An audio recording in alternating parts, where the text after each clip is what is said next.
Hola chicos, ¿cómo están? Soy el profesor Eder y esta es tu secuencia Mentes Prodigiosas. La última vez que nos encontrábamos hablábamos de una maravillosa mujer. Hablamos un poco de su adolescencia, hablamos un poco de sus sueños, hablamos un poco tal vez de su parte sentimental y también hablamos de las grandes dificultades que tuvo que enfrentar en este camino tan difícil que tuvo para conseguir sus tan ansiados sueños de seguir estudiando.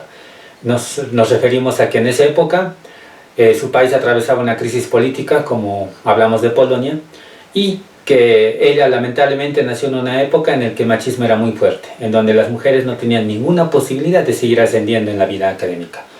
Entonces nos habíamos quedado en la etapa en la que ella conoce a la persona que posteriormente sería su esposo. Es por eso que dividí esta secuencia hasta este punto. Nos referimos entonces y seguimos hablando de Marie Curie y de su esposo Pierre Curie. Pierre Curie, ya que la conoció por azares del trabajo, era 9 años mayor que María, ¿ya? Pero Pierre Curie era ya un científico, porque antes que eso se dedicaba a hacer varios estudios, ¿ya? Y él se crió, lógicamente, tiene una descendencia de familiares científicos. Pierre Curie ya realizaba trabajos junto con su hermano Jacques. Juntos descubrieron ciertos cristales no conductores, uno de ellos el cuarzo, ¿ya? Y desarrollaban una gran carga eléctrica si eran modificados, ¿no? Pierre conoció a María y María se encontraba realizando ya su trabajo de tesis doctoral, ¿ya? Y ella se enfocó en trabajar lo que son las propiedades magnéticas. Había descubierto que por encima de una determinada temperatura toda sustancia ferromagnética perdía sus cualidades, ¿ya? Hay un dicho que sale a relucir entre esta relación. Muchos dicen que esta relación nació unida por el magnetismo. Bueno, se hicieron enseguida amigos, lógico, porque compartían muchas cualidades en común, más por su interés por la ciencia. Cuando Pierre fue al ático de Marie, significa que él fue a visitar a Marie, quedó impresionado por la simplicidad e independencia de su estilo de vida, ¿ya? Fue Pierre quien lógicamente tuvo que dar el primer paso y le escribió una carta a María preguntándole si le gustaría alquilar un departamento ya para poder vivir juntos. Lógicamente este departamento tendría una vista al jardín de Rue Mouffetard. Después de este acontecimiento, el siguiente paso fue el matrimonio y se casaron en una ceremonia estrictamente civil. La pareja, ya como una idea de luna de miel, compraron 2 bicicletas y se fueron a pedalear por Bretaña. Como resultado, descubrieron un profundo amor por el campo y un profundo amor que debería durar varios años entre ellos.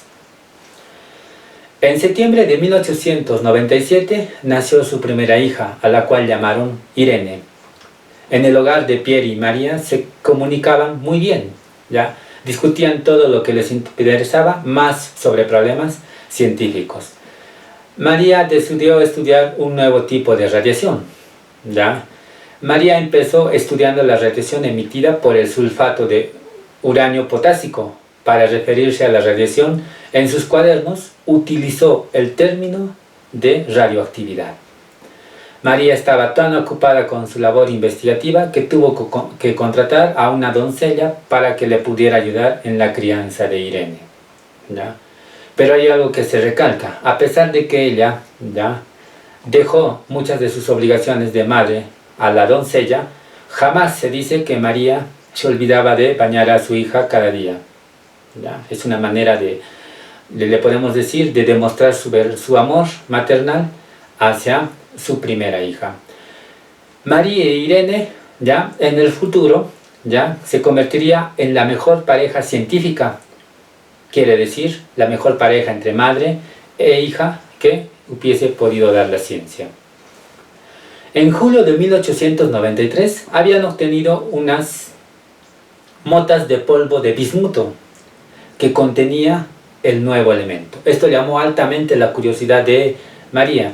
Este polvo contenía un metal sin determinar, ¿ya?, similar al bismuto, al cual llamaron polonio. Este nombre lo puso en honor de su país de nacimiento, el cual corría un riesgo entonces de desaparecer del mapa, como ya repito, por todos estos problemas políticos que estaba enfrentando. Se determinó que el polonio era 400 veces más radioactivo que el uranio. O sea, estábamos ante un nuevo elemento que tenía un alto contenido de energía, ¿ya?, radioactiva. Después de un arduo trabajo, los Curie descubrieron otro nuevo elemento, altamente radioactivo, al que llamaron radio. Entonces, el salario de Pierre como director de la Escuela de Física y Química Industrial no era elevado. Ellos se esforzaban por llegar a fin de mes durante casi 5 años. Imagínense los apuros que tuvieron que pasar porque se dedicaron íntegramente a la investigación, no generaban muchos recursos y lamentablemente tuvieron que hacer maravillas para poder gestar sus gastos y necesidades y lógicamente no dejar de lado la investigación.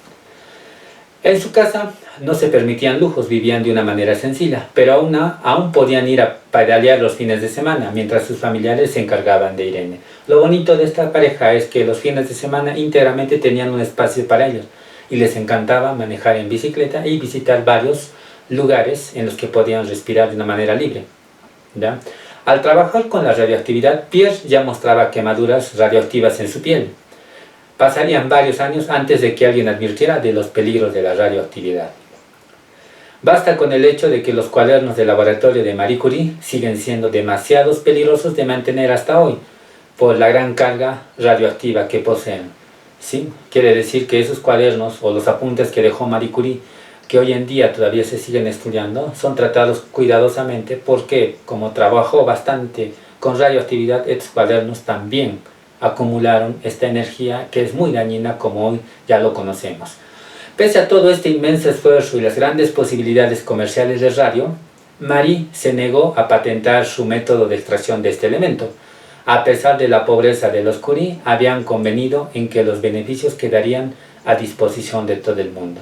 Uno dirá, pero si ya tienen el radio y el proceso que descubrió Marie Curie era un poco complicado y lógicamente ellos lo podían vender, pero lógicamente ellos no aceptaron. Y lo más sorprendente es que a pesar de tener pocos recursos, ellos dijeron que todo descubrimiento que hacían era para la humanidad y no merecía ser cobrado. Bueno, yo puedo decir, maravilloso pensamiento de esta mujer, ¿no? La tesis doctoral de Marie constituyó el primer título superior de investigación concedido en Francia a una mujer en cualquier campo. Quiere decir que ella sería la primera en romper esta barrera de que las mujeres no pudiesen obtener un título superior. Más tarde, ese mismo año, Pierre, Marie y Becquerel recibieron el Premio Nobel de Física. Fue la primera gran denominación de Marie Curie, acompañado de su esposo y de otro científico que lógicamente ayudó bastante en su proceso de descubrimiento, ¿ya? Este premio Nobel, recuerden que fue de física. Ni Pierre ni Marie pudieron asistir a la premiación que ofrecía el rey de Suecia en Estocolmo. Pierre, por trabajo, porque lógicamente necesitaban los recursos y ya tenía clases universitarias y prefirió darle prioridad a ese espacio y no asistir a la ceremonia. En el caso de Marie, se encontraba algo enferma y no tenía la intención de dejar a su hija a cargo de la niñera, quien no sabía lo que ella no sabía darle el baño que Marie acostumbraba darle a Irene. Se dice que los primeros dolores que sentía Marie eran los primeros efectos de la manipulación del material radioactivo. En ese entonces ya María ya sentía ¿no?, los efectos de manipular esta radioactividad. Imagino dolor de cabeza, dolores en ciertas partes del cuerpo, lógicamente, ¿no? En el verano de 1904, Marie sufrió un aborto, lamentablemente, otro golpe en su vida, ¿no? Fue un suceso traumático que tuvo en baja varios meses a Marie. Lamentablemente tuvo un segundo embarazo, pero lo perdió, ¿no? Pero Marie, después de este golpe, otra vez vuelve y se enrumba en su proceso de realizar investigaciones. Ya a sus 38 años de edad, como dicen muchos, una edad peligrosa para tener un hijo, dio a luz a su segunda hija, a la cual llamó Eve. Esto en diciembre de 1905. Al año siguiente, hablamos de 1906, tanto Pierre como Marie empezaron a mostrar síntomas de lo que hoy se reconoce como efectos de la radiación. Lamentablemente ya ambos estaban sintiendo más y más lamentablemente los síntomas de lo que manipular material radioactivo generaba, ¿no? En ese momento, ya, en abril de 1906, Pierre se dirigía a casa por una estrecha avenida, la Rue du Pin, del barrio latino. Se dice que ese día estaba lloviendo terriblemente y tenía que cobijarse bajo la lluvia y andaba con su paraguas. A cierta altura, distraídamente, se apartó de la acera, ¿ya? Justo cruzándose en el camino, un carro apareció, aproximadamente de 6 toneladas. Lamentablemente Pierre resbaló y el carruaje le pasó por encima. Lamentablemente Pierre quedó bajo las ruedas con la cabeza destrozada. Esta noticia fue un golpe, tal vez el golpe más fuerte que recibió Marie Curie, ¿no? Que quedó destrozada. Le costó mucho recuperarse de ese golpe. Meses después le fue ofrecido el puesto que su esposo en ese momento de su muerte ostentaba. El 15 de noviembre de 1906, Marie Curie subió a dar su primera clase en la Sorbona. Era un hecho impresionante. ¿Por qué? Porque era la primera mujer que iba a dictar un curso, ¿ya? Este hecho no se había dado en 600 años ya de historia de la Sorbona. Marie Curie recibió su segundo premio Nobel en 1911, esta vez en química, en reconocimiento de los nuevos elementos que había descubierto, tanto el polonio como el radio. Esta vez María sí fue a recibir su premio y meses después fue internada. A lo largo de 1912 y 1913, Marie sufrió una infinidad de ataques que la dejaron muy débil. Ya no era la Marie que se quedaba varias horas a estudiar, simplemente ya se sentía, ¿no? Todos los efectos y ya andaba un poco cansada, ya no se exigía tanto como antes, ¿no? En 1932, Marie Curie ya tenía 62 años de edad. Y lo más impresionante era que a pesar de que había trabajado con material radioactivo y haber tenido ya todo lo que son las consecuencias, estaba sintiendo las consecuencias de utilizar este material, siguió, ¿no? Y la gente se preguntaba, actualmente se preguntaba cómo pudo sobrevivir, ¿no? Tantos años después de haber estado en contacto con material radioactivo, ¿no? Ya. En 1932, Marie Curie ya a los 62 años y su hija mayor Irene ya era una renombrada investigadora. Quiere decir que Irene siguió los pasos de su madre y se dice que Marie la estaba preparando para todo este proceso, ¿no? Ella junto a su esposo hicieron un gran descubrimiento con la radioactividad artificial. Era posible convertir unos elementos en otros como lo soñaban los alquimistas, ¿no? Los alquimistas soñaban en convertir todo aquello, ¿ya? Todo aquello metal o todo aquel material en oro. Pero lo que descubrió Irene, la hija de Marie Curie, fue que otros elementos podrían convertirse, en este caso, en elementos radioactivos. En junio de 1934 se fue a los Alpes franceses, Marie Curie, y falleció lamentablemente el 4 de julio de 1934 a los 66 años de edad, y la lógica es que murió víctima de leucemia, ¿cierto? Un año después, en 1935, aunque Marie ya no estaba en vida, ya escuchó que su hija Irene ganó el premio Nobel, ¿ya? Esto por su descubrimiento de la radioactividad artificial. Bueno, chicos, esta es la última parte de Marie Curie, ¿sí? Una mujer maravillosa. Espero que toda esta historia te impulse a leer más sobre esta mujer. Yo te he hecho un pequeño resumen de los aspectos importantes de Marie Curie.